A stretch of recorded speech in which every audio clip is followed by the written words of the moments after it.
Masih di jelang debat Cawapres 2024 bersama saya Friska Clarissa. 1 jam lagi jelang debat, seperti apa persiapan para Capres-Cawapres. Tadi kita sudah lihat bagaimana pergerakannya dan kita akan pantau terus. Termasuk juga suasana hangat tidak hanya di area JCC tapi juga di studio Kompas TV. Tepuk tangan dulu untuk para narasumber dan juga para penonton di sini.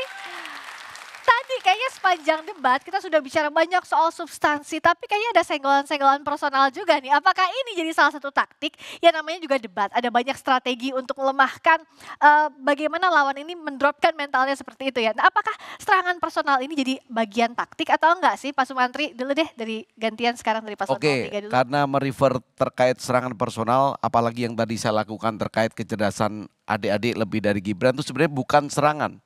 Karena bagaimanapun ketika kita memilih seorang pemimpin kita harus tahu paling tidak 3 hal. Yang pertama adalah kapabilitas atau kemampuan. Yang kedua adalah kredibilitas. Dan yang ketiga adalah rekam jejak. Jadi setiap kali kita membahas memilih A atau B atau C seorang manajer personalia di perusahaan. Ketika akan memilih seseorang pasti akan membandingkan nilainya, ijazahnya, aktivitasnya di mana, pengalaman kerjanya di mana. Itu nothing to do dengan personal.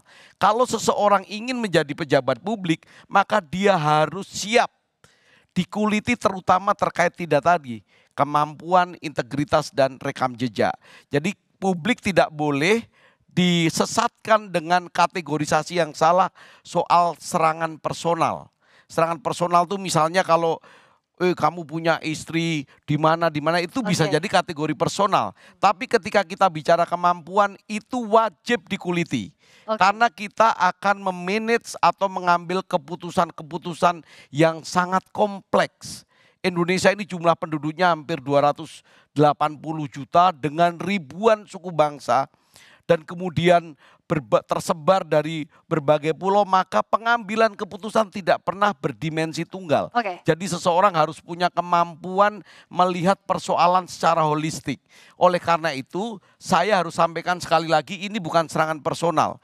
Ujian Indonesia ini sangat berat. Ketika kita sedang menuju Indonesia Emas 2045, hari ini kita disodorkan seorang cawapres yang menurut saya, Mas Gibran, saya nyebutnya Gibran karena lebih muda dari saya, yang menurut saya seharusnya belum berada di panggung pemilihan capres dan cawapres.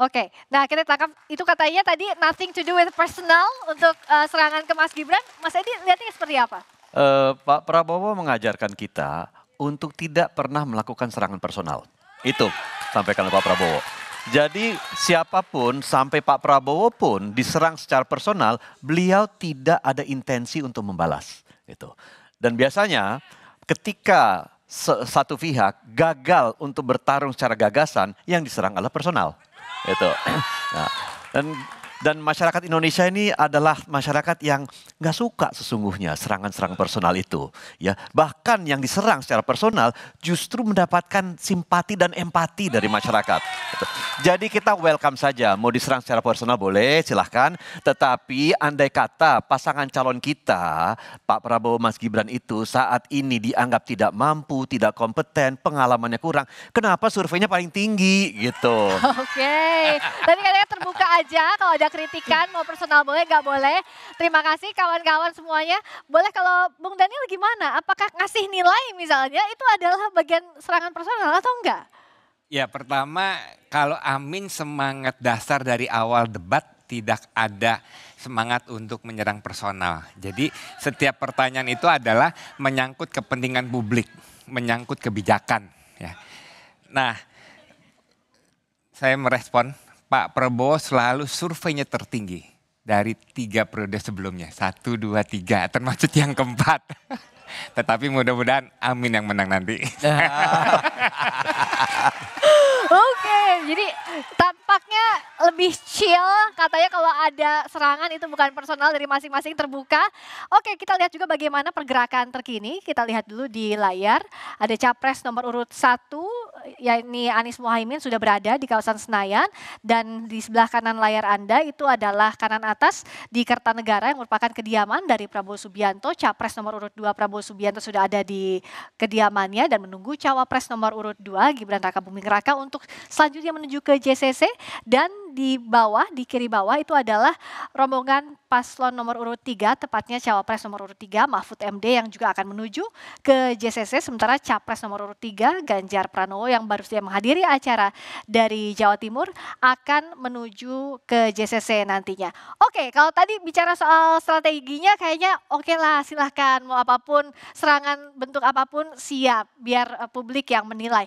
Tapi sebenarnya secara kesiapan konten sudah sesiap apa masing-masing calon wakil presiden? Karena konten ini tidak hanya bicara soal kemampuan menguasai soal tema, tapi juga bagaimana di depan publik terlihat meyakinkan. Nah itu seperti apa persiapannya?